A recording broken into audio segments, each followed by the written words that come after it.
All right, we are at week 15. We've made it to the finish line. Congratulations! It's always good to finish off a semester. It always looks quick in hindsight, but there's also a lot of ups and downs. So, congratulations! If this is your first online course, congratulations on getting through it or almost through it. And for me, I'm happy to finish my first online course, and it's been really kind of a great experience getting to hear some of your thoughts, perhaps more depth than we would have gotten, at least from some of you, in terms of in-class discussions. And you hung with it. You know, quite a few people actually dropped out of this course, and you were able to handle the workload, to persevere, and to be determined. And those are qualities that certainly will help you well in life. Okay. So I'm going to start off with just an overview of the week 15 and then go into some quick thoughts about the week 14 posts. So this week you have one reading. It's the Gabriel Marcel, and it's in your reading packets. And it's a great kind of, he's an inspiration to me. He is someone who's really affected my thought, someone whose thought is really profound and powerful. What I did is gave you a series of excerpts, and those excerpts are just snippets from various works that he wrote.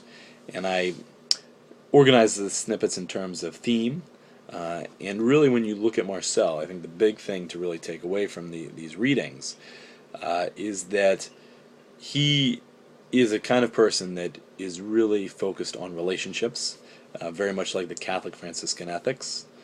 And very much like the Catholic Franciscan ethics, he's a guy who's very worried about egotism and worried about how egotism can create walls and barriers between ourselves and others.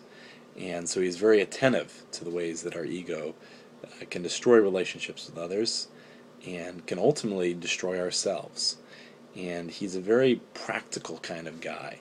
I mean, he talks about his philosophy in very much real life examples, and there's a certain beauty and profundity to his thoughts that makes me very attracted to him. So again, you know, really when you're reading all these excerpts, keep this theme in mind, that he's critiquing egotism because he thinks egotism or self-absorption or self-concern with our own projects and our own desires and our own goals is what's going to cut us off from others. And then you can think about how that relates to the central course. As always, kind of watch the video. There's the week 14 posts of the week. As always, review them because they are good in terms of getting to some of the various key points that the past week really focused on. There's the weekly discussion boards. Also, if you have not done so, complete the weekly course, or not the weekly, but the course evaluation. It's very important. It matters. And I would also like you to give comments on those evaluations. I really want to hear some feedback about what went well and what didn't go well. One kind of just auxiliary note, a number of you took the phraseology quiz. There were some really high marks, also some really low marks.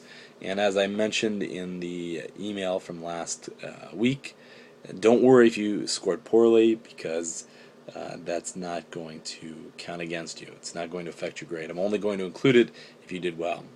But if you did do poorly, it's worth asking why. What were you missing about some of the key themes for these moral theories that we've studied?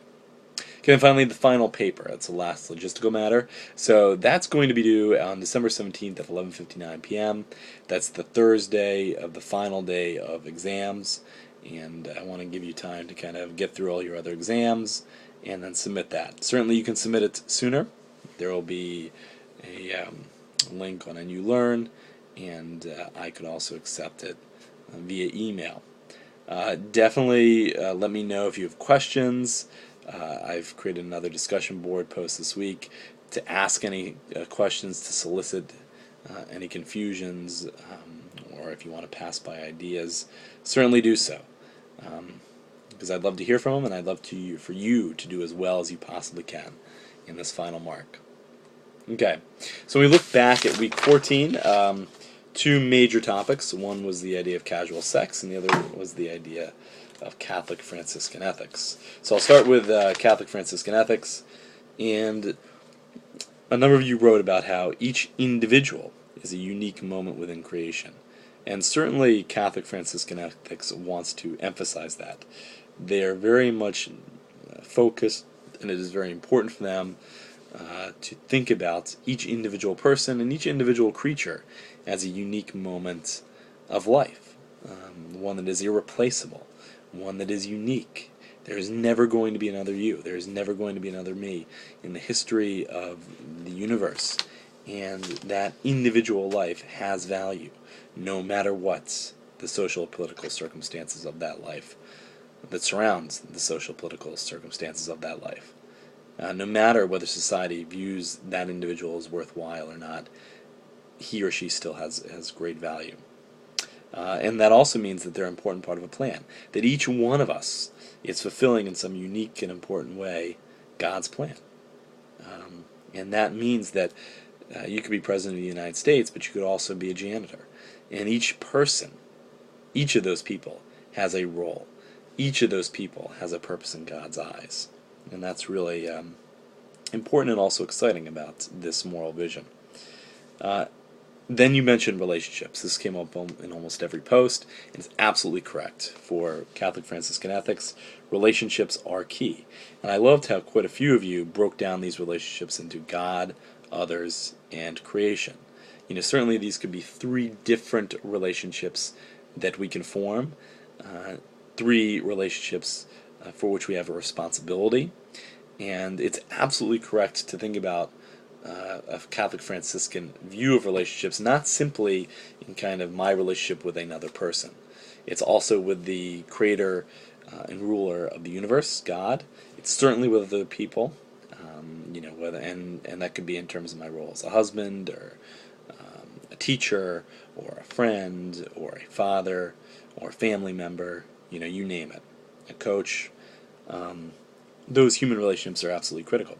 But it's also true that it goes beyond simply personal relationships or relationships with other people, because the Catholic Franciscan ethics also sees creation more broadly construed as part of God's plan, as being valued by God, and as something that we are to enter into.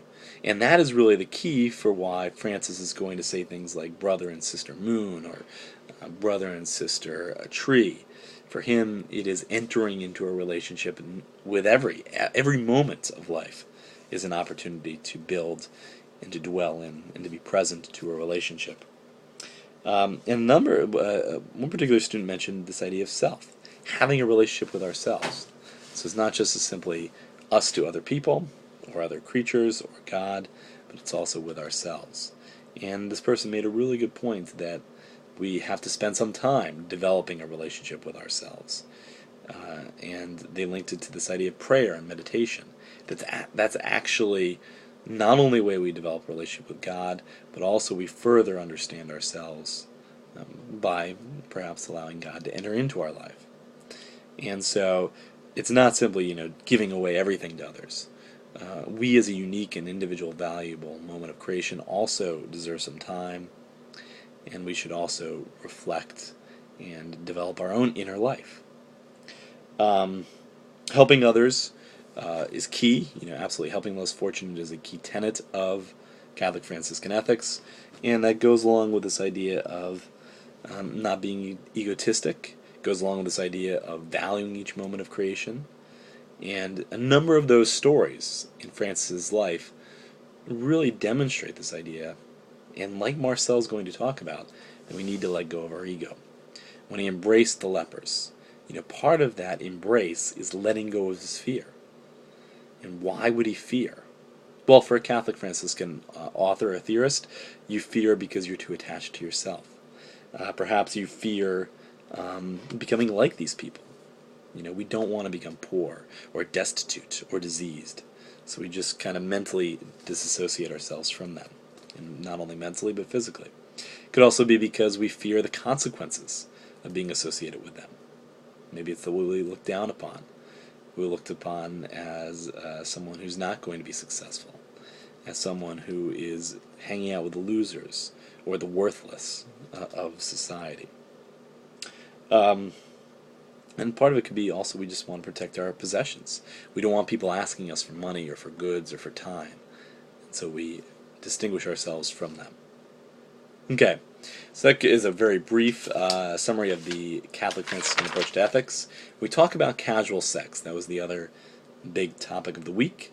It was really great, pretty split, perhaps evenly. I didn't go back and look, but certainly fairly evenly split between those who oppose and those who support casual sex. And when you're looking at those that oppose, who reject it, one person said, look, sex is a gift, and therefore it should wait until the right time. Certainly if it is a gift, certainly if it is sharing of something sacred, then it's not simply to be engaged in flippantly, casually. This whole idea that sex could be sacred is antithetical, is opposite to the notion that there's something sacred happening in sex. A number of you mentioned the kind of bad consequences that could come from casual sex. Disease, certainly one, pregnancy, another, but also kind of the labels that you might have to endure. Being called a slut or a skank or something like that. And certainly those are worthwhile reasons to reject casual sex, but it's very interesting that most of the articles, and in particular the Caitlin Flanagan article, is not really focused on that. They say that's really not the major big problem. There's another big problem, and that's the really big problem is that people, but women in particular, tend to want more from sex. The ideal form of sex would be in a relationship, connected with romance, connected with commitment, connected with trust, and that without that, people, but women in particular, are not demanding for themselves the ideal sexual experience. And Flanagan argues that they're really letting themselves down. That they should demand the best sexual experience, and if they don't, that's a bad thing. It's a bad thing that society doesn't support that ideal form of sexual experience. Again, it's not about being married or being in a 5-year relationship with somebody, but at the very basis of sex should be some form of respect, trust, commitment, romance, and without that, Flanagan argues women are really letting themselves down. And I think a broader kind of question here would be whether casual sex ultimately uses the other person. Is it simply about using someone else for pleasure or for excitement or for some feeling of being belonging or needing, being needed? And if so, and if indeed we are using other people, certainly you could relate that back to the course theme and say, well, it's wrong to simply use another person for your own benefit. But there's also quite a few of you who accept it and support it and defend it, the idea of casual sex. And there, one of the big reoccurring themes is that the rejection of casual sex tends to be based upon a defense of outdated social norms. That essentially women are supposed to act one way, men are supposed to act another way, and that we need to let go of this. And in fact, if you're guilty, perhaps you're guilty because you're still too tied to this kind of outdated definition of what it means to be a man, what it means to be a woman. And perhaps you're too worried about judgments from others. So neither point. Another big area where people based their acceptance of casual sex was the idea that, look, if you've got 2 consenting adults, then it's okay. These adults should be the judge of whether this activity is worthwhile. And if they deem it worthwhile, then go for it. Part of this whole discussion was that, look, these people aren't hurting anyone else. I thought it was really good that very few of you just said, look, 2 people do whatever they want, it's complete relativism, it's just opinion. No, even in those that supported and accepted casual sex, the idea was that there should be some limits, some safeguards. One of those limits was that the people are consenting. The other limit is that no one's getting hurt. Somebody mentioned this interesting idea that casual sex could be an entry point to a relationship. Here, the only thing I want to mention is that certainly those that reject it could come back and say, well, perhaps too often people feel like in order to be in a relationship, they need to have sex. and that if they don't have sex soon enough, this relationship will end. Certainly, that pressure could be construed as a negative. Finally, some people said, "Look, it's enjoyable, it's fun, it's exciting, it's pleasurable. Happiness is a good thing. So again, if it's not hurting anybody, and again, if two people are consenting, why not?" And then that goes back to the counter. The people that reject it, and certainly the Flanagan article, will say, well, it doesn't bring the level of happiness that it should, and people should demand from sex a higher level of happiness. Okay, so that's the week, and enjoy this final week. And I look forward to your final papers as well as your Week 15 discussion posts.